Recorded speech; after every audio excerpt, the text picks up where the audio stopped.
বন্ধুরা, শীতকাল তো এসেই গেল। আর এই শীতে কত রকমের সবজি পাওয়া যায়, সেই সবজি দিয়ে আমি আজকে ডাল বানিয়ে নেব। নমস্কার বন্ধুরা, আমি Mahua. Welcome to Mahua cookings. আবারও আমি চলে এসেছি নতুন স্বাদের একটা রেসিপি নিয়ে। চলুন বন্ধুরা, রেসিপিটা এবার শুরু করি। আজকে আমি বানাবো ভেজ ডাল। তার জন্য একটা ফুলকপির অর্ধেকটা ছোট ছোট করে কেটে নিয়েছি, গাজর নিয়েছি অর্ধেকটা, আর ক্যাপসিকাম নিয়েছি অর্ধেকটা, বিনস নিয়েছি 1 কাপ, মটরশুঁটি নিয়েছি 100 গ্রাম, কাঁচা লঙ্কা নিয়েছি 2 পিস, আর পনির নিয়েছি 100 গ্রাম। এগুলোকে সব ছোট ছোট করে কেটে নেব। ডাল নিয়েছি 150 গ্রাম। ডালটাকে শুকনো খোলায় খুব ভালোভাবে ভেজে ভালো করে জল দিয়ে ধুয়ে সেদ্ধ বসিয়ে দেব।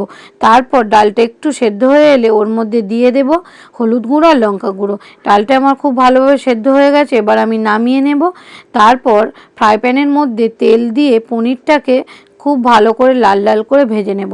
তারপর সেই তেলের মধ্যেই ফুলকপি কুচিটাকেও দিয়ে দেব গাজর কুচি আর বিনস। খুব ভালোভাবে নাড়াচাড়া করে একটু নরম হয়ে এলে ওর মধ্যে দিয়ে দেব নুন। এবার নুনটাকে দিয়ে খুব ভালোভাবে মিশে এলে চাপা দিয়ে একটু সেদ্ধ করে নেব। তারপর দিয়ে দেব মটরশুঁটি। মটরশুঁটিটাও একটু ভালো করে ভাজা হয়ে গেলে ওর মধ্যে এবার দিয়ে দেব ক্যাপসিকাম। ক্যাপসিকামটাকেও একটু নরম হয়ে এলে এবার আমি ওগুলোকে নামিয়ে নেব।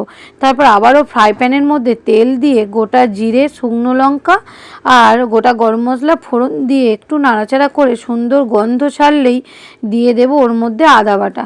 আদা বাটাটাকেও খুব ভালোভাবে কষিয়ে নেব।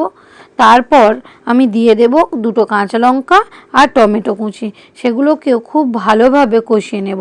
একটু টমেটোটা নরম হয়ে এলে ওর মধ্যে দিয়ে দেব 1/2 চামচ জিরে গুঁড়ো আর 1/2 চামচ হলুদ। আবারও খুব ভালোভাবে মিশিয়ে নিয়ে দিয়ে দেব কাজু বাদাম ও কিশমিশ। এই ভেজ ডালে কাজু বাদাম ও কিশমিশ দিলে খেতে কিন্তু খুবই ভালো লাগে। তারপর আমি একটু জল দিয়ে মশলাটাকে খুব ভালোভাবে কষিয়ে নেব। তারপর ভেজে রাখা সবজিগুলোকেও একে একে ওর মধ্যে দিয়ে দেব, দিয়ে খুব ভালোভাবে মিশিয়ে নেব। এবার সবজিগুলো আমার রেডি হয়ে গেছে। এবার ফ্রাই করা সবজিগুলোকে সেদ্ধ করা ডালের মধ্যে দিয়ে খুব ভালোভাবে ফুটে এলে দিয়ে দেব স্বাদ মতো চিনি আর ধনেপাতা কুচি। তারপর দিয়ে দেব 1/2 চামচের মতো বাটার আর ওপর থেকে গরম মশলা ছড়িয়ে এবার আমি ডালটাকে নামিয়ে নেব। বন্ধুরা, ফেসবুক থেকে দেখলে ফলো আর ইউটিউব থেকে দেখলে সাবস্ক্রাইব করে দেওয়ার অনুরোধ রইল।